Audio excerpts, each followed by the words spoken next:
బిడ్డలారా, ఈ దినము దానియేలు 10:11 వచనాన్ని ధ్యానిద్దాం. నీవు బహుప్రియుడవు గనక నేను నీ వద్దకు పంపబడుతుని.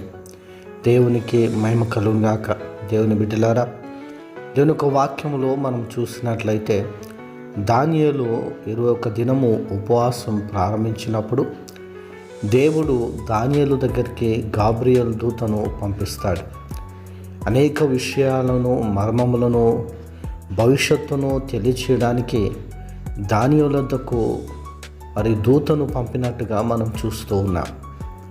దేవుని బిడ్డలారా, దేవుని దూత ఎందుకు పంపబడ్డాడు అని అంటే, దేవునికి దానియేలు బహుప్రియుడు, దేవుని దృష్టికి యథార్థముగా ఉండువాడు, దేవుని దృష్టిలో నమ్మకముగా ఉండువాడు.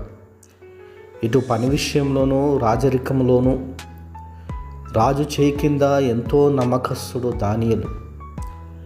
మరి ఇటు నమ్మకమైన జీవితం కలిగి తన పనిని నమ్మకంగా చేస్తూ దేవుని సన్నిధిలో నమ్మకంగా గడుపుతూ ఉన్న దానియేలును దేవుని దూత వచ్చి ఏమంటుందంటే, నీవు బహుప్రియుడవు గనక నేను నీ వద్దకు పంపబడుతుని.